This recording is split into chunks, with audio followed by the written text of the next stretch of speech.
കർഷക കോൺഗ്രസ് പാലക്കാട് ജില്ലാ civil supply office ഉപരോധിച്ചു. നെല്ല് സംഭരണം ഉടൻ ആരംഭിക്കണമെന്നാവശ്യപ്പെട്ട് പാലക്കാട് ജില്ലാ കർഷക കോൺഗ്രസ് കമ്മിറ്റിയുടെ നേതൃത്വത്തിലാണ് ഉപരോധം നടത്തിയത്.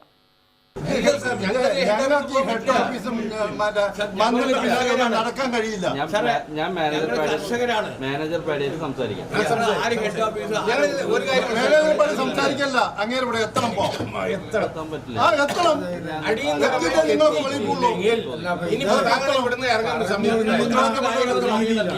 അജിത്ത്, ഇന്ന് മറ്റേ കവിത ഇവിടെ വന്ന് ഇതിന് എന്തെങ്കിലും ഒരു മറുപടി പറഞ്ഞിട്ടെങ്കിൽ താങ്കൾ ഇവിടുന്ന് ഞാൻ പറയാം. എനിക്കിപ്പോ 11 മണിക്ക് കളക്ടർ വിളിച്ചൊരു മീറ്റിംഗ് ഉണ്ട്. അത് നിങ്ങളുടെ ഒഫീഷ്യലാണ്. പോണം. ഞങ്ങൾ അത് നിങ്ങൾ പറഞ്ഞു. അല്ല, നിങ്ങളെ വേണ്ട, കളക്ടർ മണിക്ക് വരുമെന്ന് വരട്ടെ. കളക്ടർ മണി വരട്ടെ. അല്ലാതെ ഇപ്പൊ നിങ്ങൾ ഒഫീഷ്യൽ മാത്രം പോയതുകൊണ്ട് കാര്യമില്ലല്ലോ. ഈ സംഭവം സെപ്റ്റംബർ 1 തീയതി തുടങ്ങേണ്ടതാണ്. ഞങ്ങൾ കൃഷിക്കാരെ കളിക്കാനുണ്ടല്ലോ. ഈ സിവിൽ സപ്ലൈസ് ഓഫീസ് അവിടെ ഉണ്ടാവില്ല. ആ വിചാരമൊന്നും ഒരുത്തരം വെക്കണ്ട.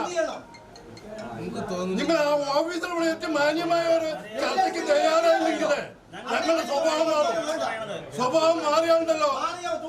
പിന്നെ അതൊക്കെ കാര്യം മാറും. ആദ്യം നിങ്ങൾ അടുവരുത്തരുത്.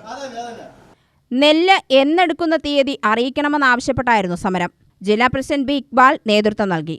സംസ്ഥാന ഭാരവാഹികളായ TC. Varghese, Shanthakumar, RC. Varghese, Muhammad Iqbal, George Kora, B Mohandas, Swaminathan Tharoor, Firoz Babu, A Krishnan തുടങ്ങിയവർ നേതൃത്വം നൽകി.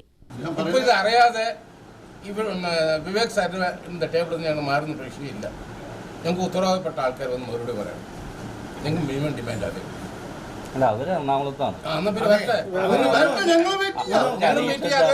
മാനേജർ പാഡിയുടെ അദ്ദേഹത്തിന് അറിയാമല്ലോ, മേഡത്തിന് അറിയാമല്ലോ സെപ്റ്റംബർ 1 കൊയ്ത്ത് തുടങ്ങുമെന്നുള്ള അറിയാവുന്ന കാര്യം. ഇത് പുതിയതായിട്ട് വന്നു പോകുന്നില്ലല്ലോ. വർഷാന്തര കലണ്ടർ പ്രകാരം നിങ്ങൾ എങ്ങനെ നിങ്ങൾക്ക് ശമ്പളം വരുന്നുണ്ടോ അതുപോലെ തന്നെയാണ് കൊല്ലം 2 ഇപ്രാവശ്യം കുറച്ച് ഡിമാൻഡ്സ് അധികം ഉണ്ട്. അവരതൊന്നും വിട്ടുവീഴ്ച ചെയ്യുന്നില്ല. അപ്പൊ ആ വിട്ടുവീഴ്ച ചെയ്ത അല്ലെങ്കിൽ മില്ലും സർക്കാർ തമ്മിൽ ധാരണ എത്തിയ സംഭരിക്കുന്ന നെല്ലിന് ധാരണയായി കഴിഞ്ഞാൽ ആ നെല്ലിന് സത്യത്തിൽ നിയമപ്രകാരം ആൾ ഇന്ത്യ വെബ്സൈറ്റ് നിയമപ്രകാരം നിങ്ങൾ ഒരു മില്ലായിട്ട് ധാരണയായി കഴിഞ്ഞാൽ ആ മില്ലിൽ പുറമെ നെല്ല് വാങ്ങിക്കാൻ പാടുള്ള ഒരു നിയമമുണ്ട്. അത് നടപ്പിലാക്കിയിട്ടുണ്ട്. നിങ്ങൾ ചോദിച്ചു മറുപടി സപ്ലൈക്കോ നടപ്പിലാക്കിയിട്ടുണ്ട്. അപ്പോ സപ്ലൈക്കോ ധാരണയായിട്ടുള്ളവര് പുറമെ നെല്ല് വാങ്ങിക്കുക എന്നുള്ള വ്യവസ്ഥ ഉണ്ടാകുമ്പോ പിന്നെ അവർക്ക് എന്തിനാ ഇത് സംഭരിക്കേണ്ട ആവശ്യം? ഞങ്ങൾക്ക് ഒരു സിമ്പിൾ ചോദ്യം, എന്ത് നെല്ല് സംഭരണം തുടങ്ങും? ആ തീരുമാനം പറയാൻ പറ്റിയ ഉദ്യോഗസ്ഥൻ ഇവിടെ വന്ന് പറഞ്ഞ ശേഷം നമുക്ക് പിരിയും. നിങ്ങൾ വിളിച്ചു പറയൂ, മാഡം ഇവിടെ വരാതെ ഞങ്ങൾ പ്രശ്നമില്ല. മാഡത്തിന് എത്താൻ കഴിയോ കഴിയില്ലോ എന്നുള്ള കാര്യം പറയും. ബാക്കിയുള്ള കാര്യം ഞങ്ങൾ എന്താ ചെയ്തോ?